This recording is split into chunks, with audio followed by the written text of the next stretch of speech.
You are listening to Arts on the Air, a bi-weekly-ish interview show dedicated to Savannah, Georgia's artists, musicians, and authors. Each episode will feature a guest in conversation about their philosophy, practice, and current projects, as well as their thoughts on the state of the arts in our community of Savannah. Our theme music is a clip of Summer Nights by the Eric Jones Trio. It's provided by our friend Mark Chesanow, who plays with the Eric Jones Trio.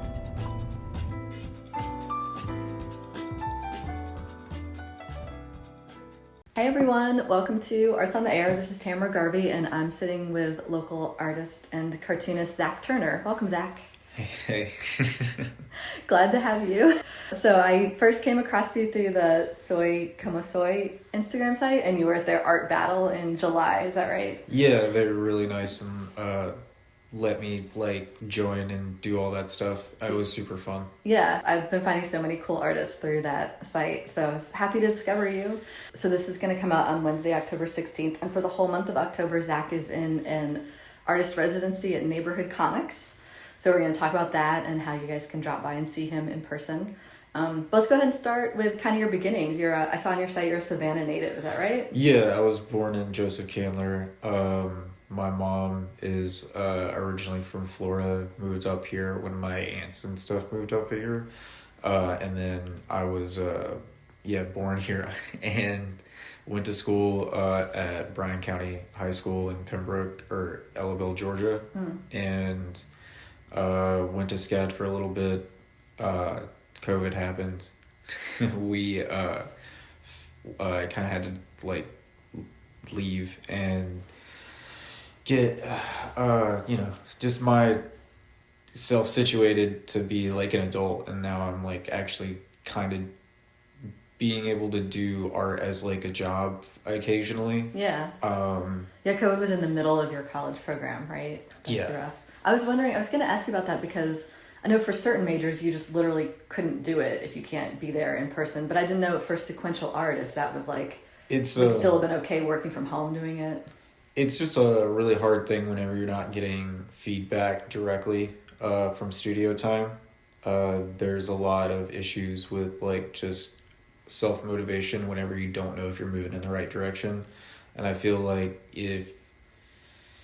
don't feel like I was the only one who had that kind of issue, because when you kind of go through critiques via Zoom and stuff, it's not super receptive because you're trying to get to everybody, and the classes are always big because for, reasons that I don't want to get into.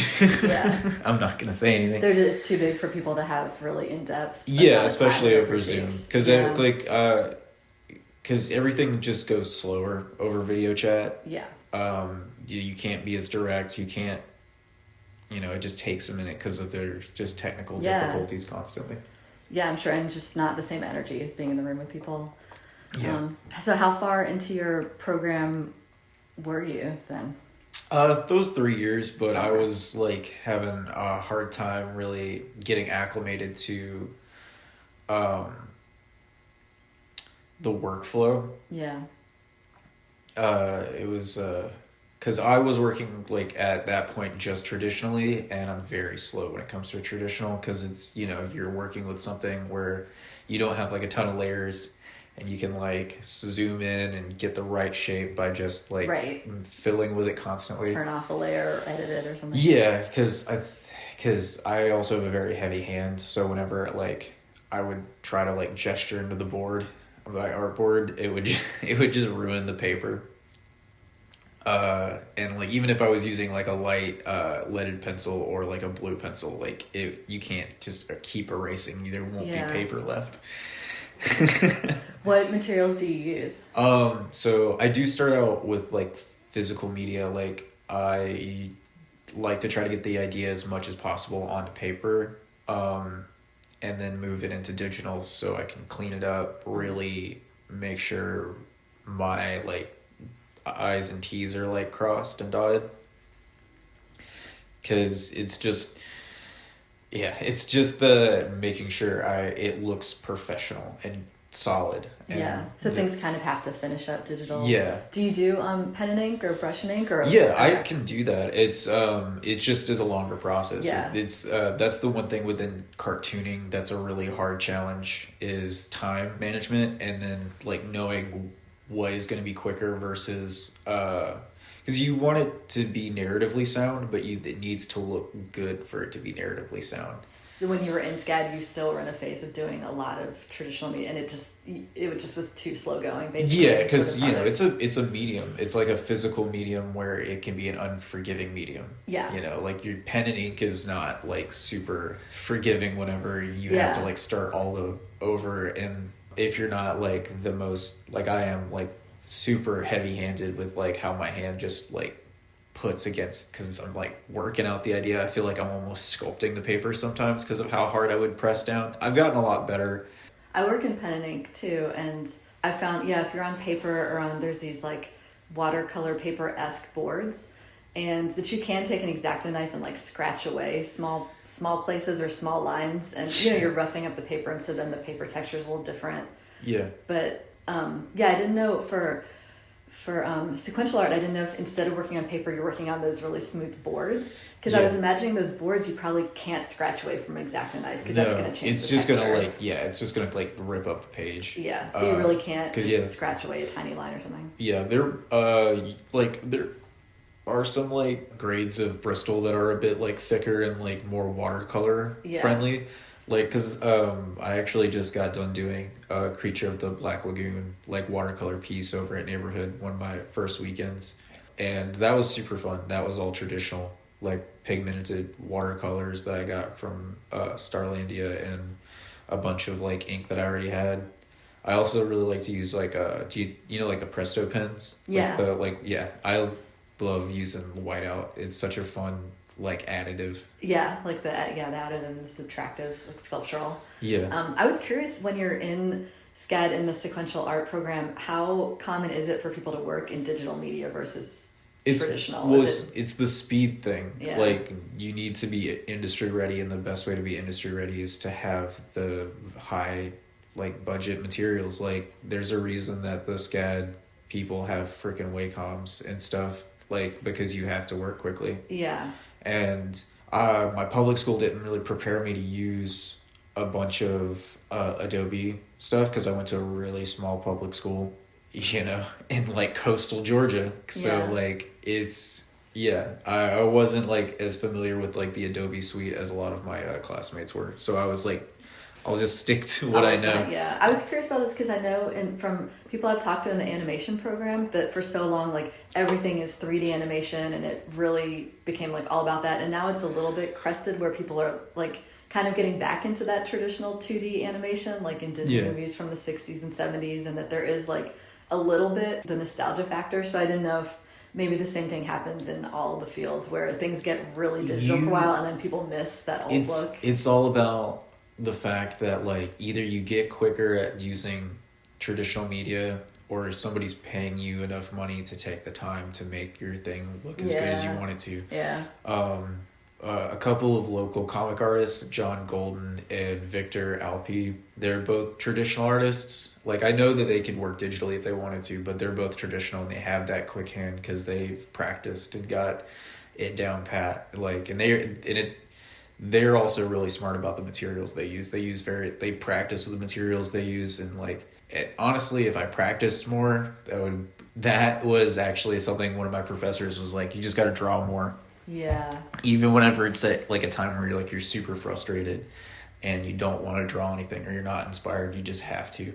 It is hard when you come into SCAD, if like that some people are coming in and they've been going to art high school, or they come from a family of artists and they just have been drawing their entire lives, and it's just years and years and years worth of like being able to look at something and replicate it. And so if you are always feeling like you're running to catch up with that, it's really hard to get there sort of by the end of the SCAD program. I went to SCAD too, and I felt like it took me even for like years after graduating to really feel like still working at it, to really feel like I had a handle on materials and knew what I was doing, because it just takes more than like 4 years to get to that level. So I wanted to talk about, so when you're at Neighborhood Comics right now, what does this artist in residency consist of?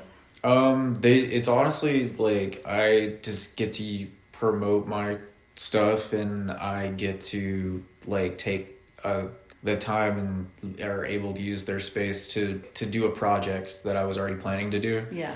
And right now I'm working on a zine with a couple of friends who are out in Texas right now. It's called Radio Jammers. It's a music based like comic zine where we grabbed songs that we find inspirational or inspiring rather, and just kind of try to make a narrative based on it. Mm-hmm.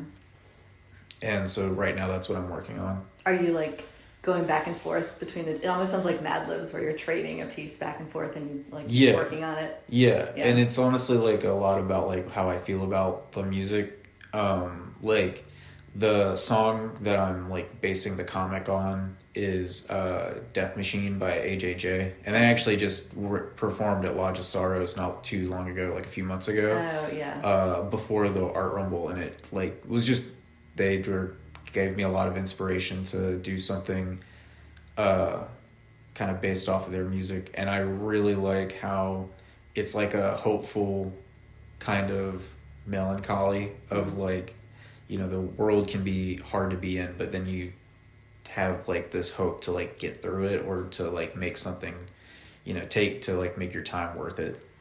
And that's kind of like what the narrative is. Are you listening to that song on repeat the entire time you're in the store? Yeah, now at this point, like I don't even hear the song. Like it's just like it'll come on. I just like it's in your head all the time. Yeah. Are there specific days and hours that you're there that people can come by and see you? Saturday and Sunday, from 11 to 5, or 11 to 6 on Saturday, and 1 to 5 on Sundays. Okay. I have like a week job, like a day job that takes a lot of my time, so the weekends is the best time to just find me. How is it being in there drawing while people are coming around and talking to you? Are you good at focusing? I have a hard time with that. I just feel rude whenever like I'm like constantly like looking down and folks are walking in. Like no one, I've talked to a few folks and they're like, thanks for talking to me. You know, I don't think people expect me to chat with them because they see that I'm in the middle of something. But it's kind of weird to get that respect from a random person whenever you don't get that in like a retail job. Like if you're in the middle of something in a retail job, like somebody's gonna always bother you to get their help or something, get their needs met. Yeah, and then here they're like, oh, he's in the middle of something, he's supposed to be here doing something like that, and it's fun. And mostly I'm just running back and forth from like who's ever at the register being like, okay, like what do you think, does this narratively make sense, because I'm always interested in the viewer and like how they're gonna look at the work, because it's narrative. I want the story to make sense visually. A lot of my favorite like artists are able to like make their stuff without dialogue, and it's just a visual narrative. It's almost like animation.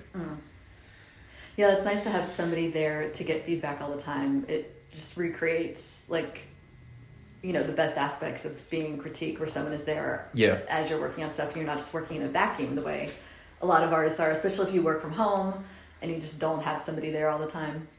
But yeah, what you said, that's interesting about people coming through and like showing you the respect, because that dynamic is like, you're in this comic book store and they're there because they love comic books, and so like you're the expert in there working, and so you do have this respect where they're in there and they're excited to see you. But yeah, it's not like, and it's funny because I'm not an expert, because I'm not everybody's like, oh, you're doing such a like great job, and I'm like, I'm just taking a crack at it. It's not like something like, I don't know, going to school for it was a lot of help and gave me a lot more information, but you really learn most of your like methods just through doing it. Yeah.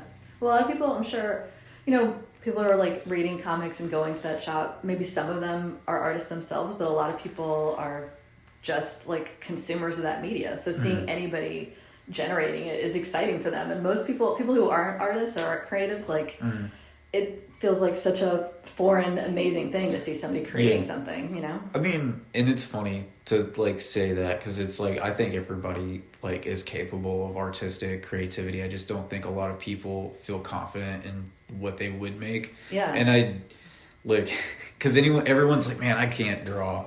And it's like you could if you tried. Like if you took like the time, you'd figure it out. Yeah, I hear that all the time. I have a studio at City Market, and almost every day somebody comes through and just puts himself down and is like, I would never be able to do this. I'd love to be creative. I can't do this at all. And I always try and talk people up and like, just I don't know, just like reiterate that there's so much creativity and all these other things people don't think about. Like a lot of people are really into cooking or baking or something, and just to try to be like, you know, don't put yourself down. I'm sure that there's things that you're doing in your everyday life that actually are really creative that not everybody is doing. Oh yeah, like I have a friend right now who's taking a like an upholstery sewing class over at the technical college, I think. And I'm just like, I don't know how to sew. Yeah. And like another friend of mine who is a fashion design major, her name is Maya.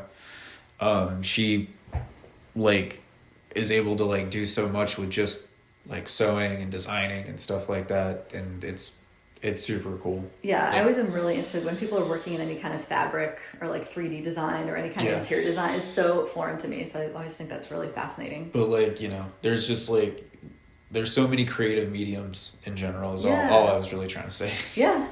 Do you do like a little bit of mural work, it looked like, or you have? Yeah, I've done some mural work. I'm not like, it's not my strongest medium, but I enjoy doing it. Like, I've done it for like a local furniture business out in Pembroke, and I've done it for like some people's like houses, like for their kids' room and stuff. Yeah, that's nice.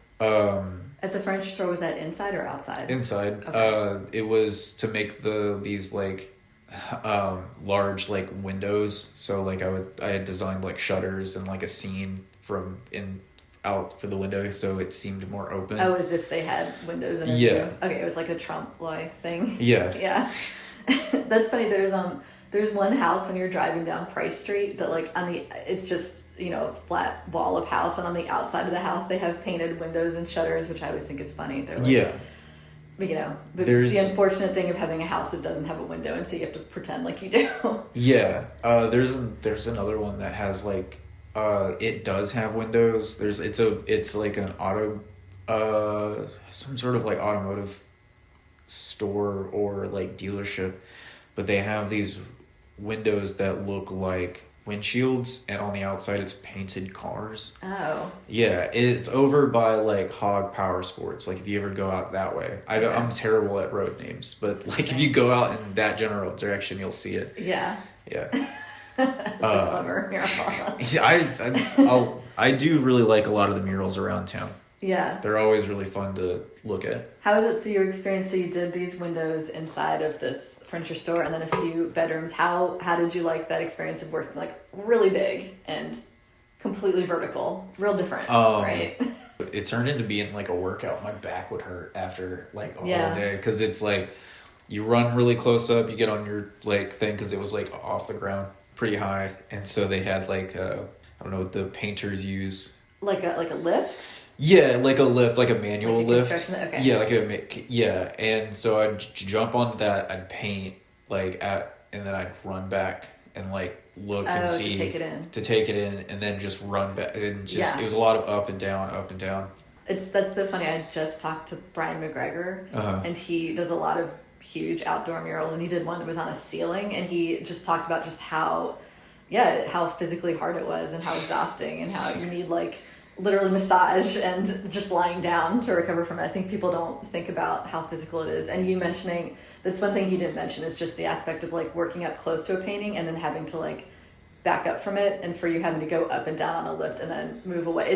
That takes a lot of time. It's a lot of effort. And it was just like, you know, taking like a small like thumbnail, that's not even a thumbnail, like it's in its own self, it's like a really polished like illustration that like I did with like Copic markers, and then trying to translate that into like house paint. Yeah. Like with huge brushes. Yeah. That aren't delicate and like responsive the way art brushes are. Yeah. There's these like big messy brushes. And I've done like other like mural work before that, but it was in a graffiti style. My neighbors growing up, their church really wanted a backdrop for like a youth group photo shoot they were having. Well, it wasn't for like a photo shoot. It was like a backdrop for like photos at like a get together or what. I'm not really sure. I think it was a get together of some sort for like the youth group, but they wanted it to be like a brick wall with graffiti. Okay. And so like I took 2 big sheets of like it's not plywood, it's the like flakes, the flaked board. You know what I'm talking about? The really textured. Yeah. Where you can see like the wood pieces in it. Yeah. Yeah. So I took that, painted it white, made a stencil of bricks, painted it maroon, and then like they gave me a thumbnail of what they wanted of like the words to be. Yeah. And it was just all graffiti style, and I got to go buck wild. It was super fun. Was it like airbrushing? No, it was just house paint. Okay. It was anything I could get my hands on. Yeah. I don't go out of my way to buy expensive materials. It was like spray paint, house paint, markers, anything, and then just like clear coat it. There's something really funny about the idea that they had like an idea, like a layout of what the graffiti was going to be. Yeah, because they wanted it to... it's like a planned chaos. Yeah, they just had really specific words, and then I got to just do a bunch of fun like style differences from each one to make it look like different. That must be fun, the handwriting, just sort of like skater style, the lettering. Yeah. I like graffiti work a lot. I'm really interested in that. I don't know. The part that messes with me is like the graffiti lettering. A lot of it is like stylized to a point where it's almost like for other people who like graffiti to be able to read it. Yeah. But like coming from like comic books and stuff, you want people to be able to read your stuff just plain view. Yeah. So I just found that really interesting because it's like having to work in a different sense. It's called like the handwriting in comic books is this like very precise, beautiful block lettering. The way like when you look at architectural drawings and it's perfect and it fits in the little squares of graph paper. Mm-hmm. Yeah. How hard was that to learn? It's not super hard. You just use like a really basic Ames Lettering Guide tool. It's like this little plastic circular device that all it does is just line up. Oh. And then you do your best lettering. And it's kind of like, because it's kind of like your version of Comic Sans in a sense of like you're italicizing, bolding, trying to make it work to give a certain accent or emphasis on like what's being said. It's one of my like professors who I really enjoyed, Tom Lyle. He really was like, you're like the director, the sound designer, the costumer, the set designer. You're doing all of the parts for this big movie that's going to be on paper. I like that. I really like the idea that a comic book is a movie on paper. That's a really good way to think of it. I mean, a lot of people who write books about like comic books describe it as that because it's like pacing, framework, blocking. It's there's a reason that a lot of like comic book artists also work in storyboarding, and especially storyboarding for like films. Yeah, I think a lot of skills that cross over. What do you, as far as like in each project, do you enjoy planning and the layout and the composition and the writing more, or do you like the actual like doing the art part of it? I like all of it. Because I don't know, it's every bit of it is like exercise. It's like exercising your brain to like do something you really like, and like every step you need to kind of enjoy. I like just making really crappy drawings at first, and then it's like you just keep working at it to make it something super polished and really nice to look at. And especially if it has like a lot of motion in a still image, I feel like I've done my job. I was like, you know what, I'm able to I made this like very still statuesque like image, and then when you look at it you can tell there's motion behind it. That's when you feel the most proud. Yeah, that's where where I'm very happy about it. Let's talk about, so you have conceived and created and now you've released this book called Sunday Scaries. Yeah. I looked on your site, you describe it as a 16-page collection of short comedy horror genre comics. Yeah. You want to talk about like how this came about, how you decided to do it? So I really like gag comics. Like, I like cartoon strips. I like really slapsticky for everybody kind of comics. I think like a big inspiration is like Mad Magazine and like Milk and Cheese, and like there's like a lot of like other stuff that I could just name drop out of the blue, but I also wanted it to be something that was very like me, and I always really liked watching horror movies.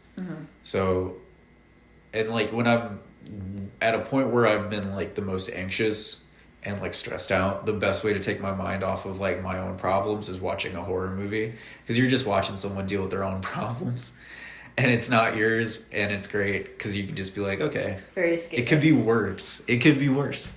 It's like saying that and then saying it and you're like, oh, good, yeah, I'm not dealing with that. That would be the worst case scenario. If your life is like a horror. Yeah. And then with like anxiety, like it feels like every day you wake up, your life is a horror movie because you don't know what's gonna happen. And like I wanted to be able to put that kind of feeling on paper without it being, because I find it funny. I find my like constant nervousness a little funny, so I kind of laugh at it, and I wanted other people to like find that sense of humor within like a very distressful like a feeling. Detached view. Yeah.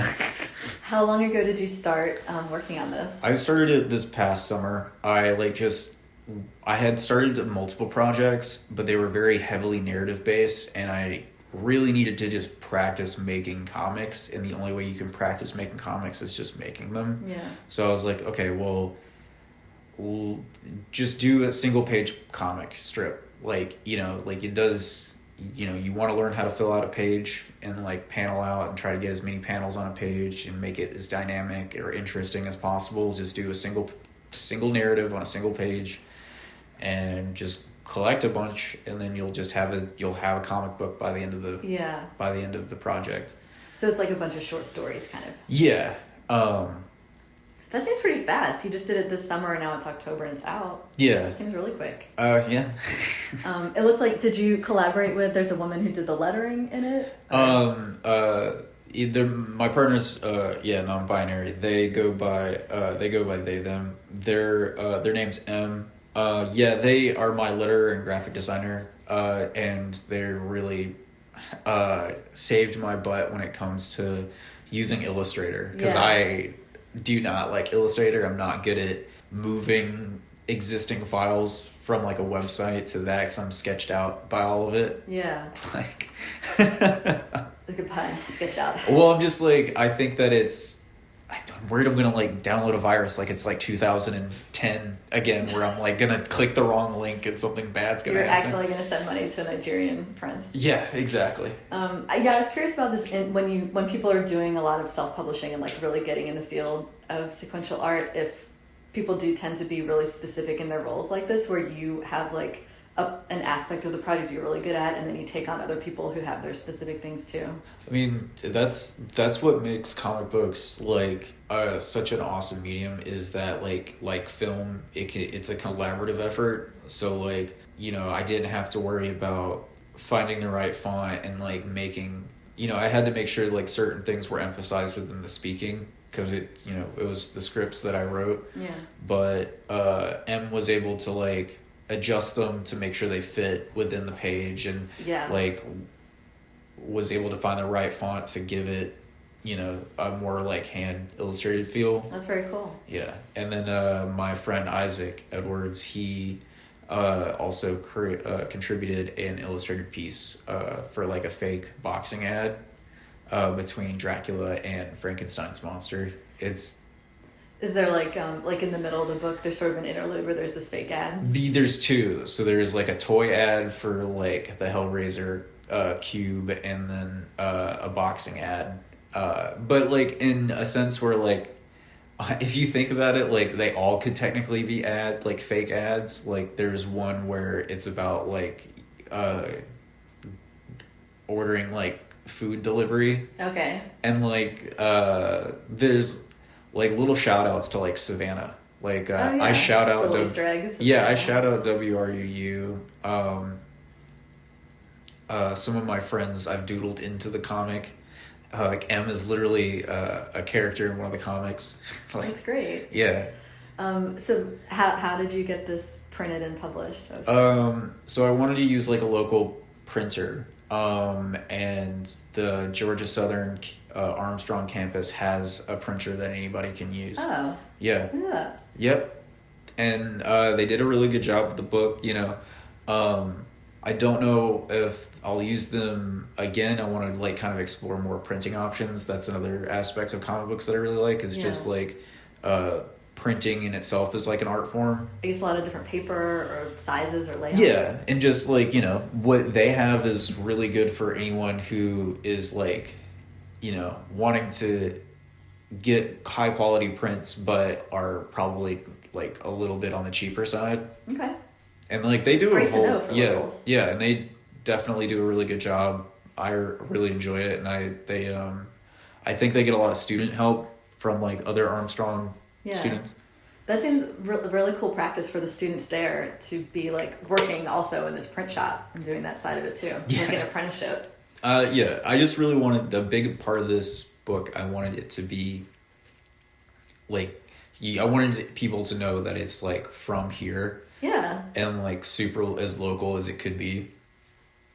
That's why I want to explore more print options, because like I want to get to know local printers and get to know just other people in our community to be able to like make other cool stuff. Yeah. That's like Savannah. I love that. So yeah, you have these Easter eggs of local people in there, and then it was literally printed close by. It's very cool. So you said you started with 200 copies of it right now, and people can come to Neighborhood Comics and buy it from you, or they can get it through your Instagram. There's a link. Yeah, so right now, if you want to buy it from my Instagram, you just give me a DM, but you can find majority of your copies at Neighborhood Comics and Your Space. Do you know about Your Space? I do not. Let's hear about that. They're over they're off of like MLK. Okay. It's just like they're trying to give a space to people who can use it, you know, like we don't have like just a hangout space anymore as like adults. And yeah, it's like a third space. Yeah, it is a third space. You know, and they're just trying to be able to host artists and like community members. Yeah. Hopefully. I've been trying to reach out to the people at Graveface because I think that the book is up their alley. Yeah, for sure. But I know that they're busy and I haven't heard anything back yet. We need to just go drop it off so they have it in front of them. Yeah, that's like gotta stalk them on social media to see if they're at which location, because they have so many. Yeah, they're spread out. Yeah. There was I think a description maybe on your site where you were talking about it, and you described it as like glib, all ages humor of Sunday paper comic favorites like Garfield and Peanuts, which I liked, and especially because, you know, I saw like what years you were at SCAD, so I was like, okay, you're a lot younger than me. So I like that you referenced Garfield and Peanuts, because I remember that from childhood. I didn't know if that's something that you grew up, like that's what you've always Peanuts looked to is like, Charles Schultz is a really big inspiration to me. I love the Peanuts cartoons, the comics. You know, like I didn't know what a comic, I never got in touch, like I had a comic book in my hands until I was like a pre-teenager. So like Sunday comics were really the only thing I had, like Garfield books at like Scholastic book fairs and stuff. So I just really like, you know, you feel great after you read like something really silly. Like Zits is also another like comic strip that I really love. That's one thing I really like about Shameless and Vile, the zine that I also like contribute to a lot.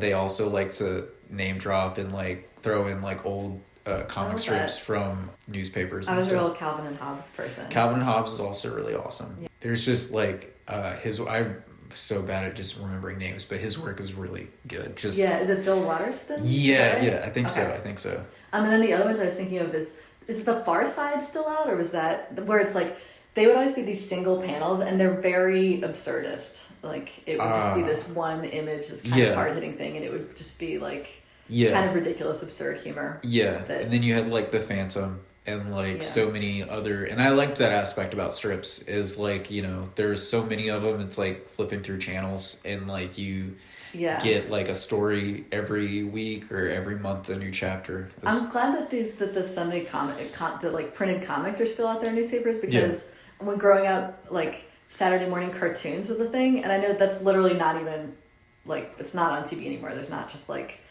we're on Saturday mornings, you wake up and turn on the TV. Yeah. The comics are like the cartoons are playing. So. Yeah. Now it's just a full channel of just like cartoons playing reruns all over. So when you mentioned Garfield, and then I remembered having heard about this Garfield without Garfield. Have you ever come across that? Yeah, where it looks like John's like insane. Yeah. I Googled this to make sure I was remembering it right. And it's a different cartoonist who wasn't the original Garfield person, but he did this with that Garfield person's where he just like recreates the Garfield comic without the actual cat in it, and so the whole effect is just to make John's life look really dark and bleak, like he's just talking to himself the whole time. It's really fascinating. And I think like that's definitely the kind of like humor that I want to be able to like learn how to like capture within a lot of my stuff. I love that kind of humor. Like there's, and like I think it's Jim Davis as the Garfield artist. His like cynicism is really funny. I think that is an aspect of a lot of like cartoonists, is like they understand like everyday like hopeful cynicism. Like they're like, I had a hard day and I had a hard week, but we'll get through it by God. Yeah, it's a little bit like Tears of a Clown. Yeah, exactly. There's one other thing. This is kind of really random, but I just wanted to ask you about this. There's like, traditionally, I guess in comic booking, when there's like female superheroes, that people are drawn with this very exaggerated silhouette, and it's just like very sexualized. And I was just wondering if you had any thoughts about just that. I mean, there's enough characters who are men in comic books who are presented just as sexually. I think it's just like an aspect of like our imagination to like put characters in such like risque posing and stuff. And I understand whenever people are like, think it's, because there is like a trend online where they take male characters like Hawkeye and put him in like risque costume and like stuff. Like the fan artists like will choose a pose that already exists in a similar costume and then put him in it. And I think that, like, you know, as long as it's equal, I think it's good. Yeah. Something, like, on Facebook, this just floated across my Facebook the other day, that there was a redrawing of Laura Croft right now in just, like, more modest proportions. And I just thought, oh, this is interesting. It's a reimagining of it. Honestly, when I think of Tomb Raider, I just think of her in her, like, 8-bit form where she's, like, angular. The modern drawing it's almost like now it used to be Barbie and now it's like Skipper. Oh, I see. It's just like a less womanly proportions of Laura Croft. Yeah. So that was interesting and timely. Yeah. Let's talk about the art battle. That's very cool. Were you nervous going into that? I did not think I was going to make it to the end. I was so surprised that I made it to the end. There were so many artists who I thought did a better job. Like whenever they were like, okay, you're going up first. And I was like, okay, who am I going up against? They're like, you're going up against Duff. And I was like, he's like really professional and has done way more things than I've ever done. And what he came up with, in my opinion, was way more interesting than what I had come up with. Every time I beat someone, I was like... You were surprised. I was like, y'all are insane. So yeah, each round was voted on by like clapping, right? By the crowd. Well, there was also like 3 judges. Okay. So like the judges were definitely influenced by the crowd, right, but there were judges involved. Was there any one drawing that you did that you were really proud of like what you came up with for what the prompt was? I thought my first one was pretty good. The lucha chihuahuas. Yeah. Like fighting chihuahuas were fun just because I was like, okay, I can definitely like put a lot of little dogs in lucha masks and stuff. I'm just trying to remember all of the things I had to draw. I don't know. I was definitely like happy with most of them. But each time you were a little surprised that you were the one progressing. Yeah, because like, I don't know, I'm my biggest critic. Like I can definitely pick out, like, I could spend a whole day picking apart my own work, but at the end of the day, like I drew it did it in like a few seconds. Yeah. So this is very, like, it's like radically throwing yourself into the deep end of doing this in public, and not just like bent over a little table with a piece of paper or a board, but big, where people are behind you looking and you're like using your whole arm to draw. Yeah. And it's markers, you can't erase anything. Yeah. So it was just fun to really like stretch. Yeah, it was really fun to like put myself out there and like really try something that I hadn't tried in a long time, which is just being visually like out and open, just drawing. Yeah. It honestly reminded me just being back in like high school, where like I would like dart into like a teacher's room, draw on their whiteboard, and then run out. Oh, you do a little renegade drawing? Yeah, I yeah, renegade drawing is my favorite.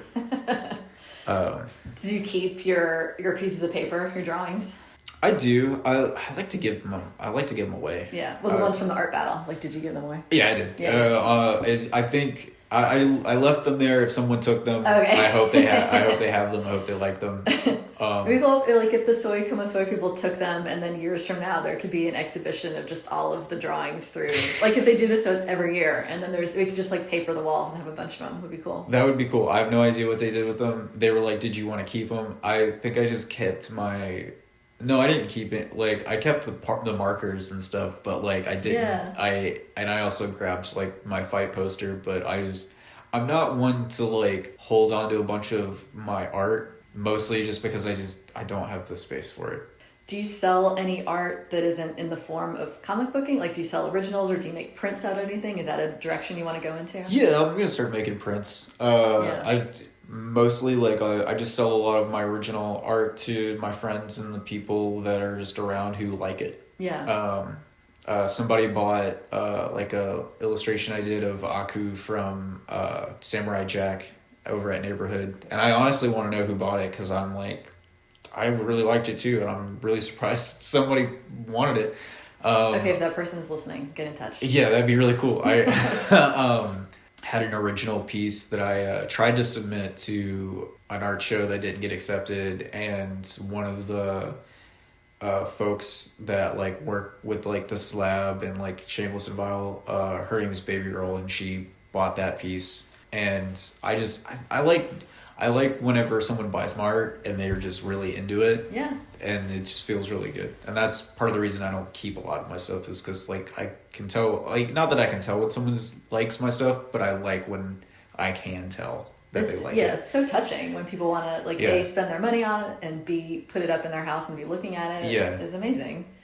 Is Shameless and Vile, is that a zine that people can get from Neighborhood Comics? Yeah, they can get it from Neighborhood Comics. And at a few other places, I think that they have copies at the Trans Museum. I know they have copies at Your Space. I know if you want to get like copies that had already been printed, you can go to the Slab Instagram page. It's like 912 Slab on Instagram, and DM them for previous copies. I just went to the Trans Museum last night. It looks incredible in there. Is that so? I didn't realize. I thought it was like a permanent space, but is it? I have no idea. Short term. Okay. Somebody mentioned to me last night that it is just there for a month, so it's almost like an exhibition. So if you want to go, you got to go see that. Yeah. What do you have any like advice that you wish you would have known at the beginning of your art journey? I got a lot of good advice. It was just the fact that I wasn't ready to listen to it. You can get the best advice from somebody, but as long as like you don't listen, you're not gonna move forward. And I just wish I would have taken some time not doing school right away, and just like kind of figured out what I really wanted to do, and just not jumped into it so quickly. Yeah. I think comics is always definitely going to be something I was always going to be interested in, but I wish I took the time to like really marinate on it and like think about what it is that I wanted to do, and then I could have explored that. Yeah, and like before you started paying for SCAD? Yeah. Is that something somebody had advised you to do before you started school? No, because like a lot of, I mean, like I was like the second person in my family to like, not like in my immediate family, like my mom, dad, and grandma, like a lot of my other cousins and stuff were going to be like nurses and like engineers and stuff. I was not interested in any of those things. I thought about going to vet school, passed out whenever I was interning at a vet's office, and we were doing like a spay. And the dog was like in heat, which is not a good time to spay or do anything because of the amount of blood that doesn't clot during that time. So I almost passed out. So I was like, yeah. But everybody was just going to college, and like my mom had gone for floral design. My dad like had just always been working, and so I was like, okay. And then like my stepfather was in like technical school. My stepmother had always just constantly been in and out of school, so like college was the next step. Mm-hmm. I just wish I had took the time. Yeah, and I understand that. Yeah. What are you looking forward to doing in the next months? What else is coming up for you? I haven't really planned too much far ahead. I am going to go on like a little vacation in November to see Em's grandparents. And I have like a few things that I'm working on, like collaborative stuff, like this Radio Jammer zine. One of my friends is a writer, and I want to translate one of their poems into a comic. Oh. Honestly, just I will probably just keep making comics, so it's just like keep a lookout on like what I'll be putting out, because I'm just going to be putting out stuff that I want to do. So the pieces that you're working on right now in your artist in residency and neighborhood comics, that's going to become another zine? Because it's this theme. Mm-hmm. I like that you're doing art in response to music, and now you're going to be doing art in response to a poem. Mm-hmm. I really like this a lot. I just really want, it's mostly just out of a need to do art with my friends. Oh, yeah. Like, it's just... a lot of collaborations. Yeah, well, I freaking love all of my friends. Like, they're the reason that I keep drawing, because, like, if I didn't have... it's like when you're a little kid and you're sitting there drawing or coloring with your friends, and then you get to that one moment where you both show each other, like, something cool you made. Yeah. This is like doing that, but like together. Yeah, my friend Craig McCargo is he writes a lot of poetry, and I really like his stuff, and I know he wants to eventually like do music. So anything I can do to like encourage him to keep making stuff, and like any of my friends to make stuff. Like if any of my friends ever wanted to do like a collaborative thing, I totally will support and be a part of it. I like these crossovers of genre too. I feel like there's a lot of opportunities someday if you do an exhibition or a night or a happening where there's like art and there's projections and there's music and there's somebody speaking and just all this sort of like a mashup. And like I mentioned, this whole thing of like Mad Libs where you're almost like passing around one piece to different people and everybody contributing on it. I think it's very cool. I don't know. It's just a really fun thing to do, is collaborate with friends. Yeah. If anybody wants to reach out to me for an artistic project, just go ahead. Find me on my Instagram or my website. Find me at Neighborhood Comics. You'll find me around town. Yeah. So just if you want to do something, just let me know. Okay, great. So for the next weekends of October, they can literally find you at Neighborhood Comics. And right. Beyond that, I'm just around town. Yeah. I'm just around town. You're like a spirit. You're like a puff of... If you see me around... water vapor everywhere. Don't yell at me, but just try to get my attention. It's too much. Just gently reach out. This has been very fun getting to know you more, Zach. I personally have not had a huge background of sequential art, so I love hearing about the inner workings of it and just the narrative, how much work goes into it, the writing, the plotting, the composition. It's just so much more than a painting. Yeah, it's so different. It's like graphic design and creative writing. Creative writing, all in the same thing. Yeah, I think most people don't think about it like that. I don't think about it all the time either, of how many fields it is rolled into one. And I think it's interesting how like comic books might be like poo-pooed as this like low art type of thing, but when you really think about it, you're like, oh my god, it's many different types of art. But isn't that the best art? Is like the best art is like the most attainable art. Yeah. It's like the most accessible and easy to reach out and like experience is the best art, because it's art made for people to experience. I always think of that in terms of the Beatles. Yeah. It's like everybody loves it, so timeless, but I guess not technically super complex or hard to learn to do. It's exactly just super accessible, fun, easy to consume stuff. Like just wide ranging to all of humanity. And like you said, I like your normalization of anxiety and kind of poking fun at it. Yeah. Very timely for the world right now. So we need more of that. All right, so this has been Zack Turner, and you can see him for the rest of the month at Neighborhood Comics, and then after that you can buy a zine, and I'm going to post link to your Instagram and your website in the show notes to this. Thank you so much for being here, Zach. No problem. Thank you for working within my weird schedule. Thank you.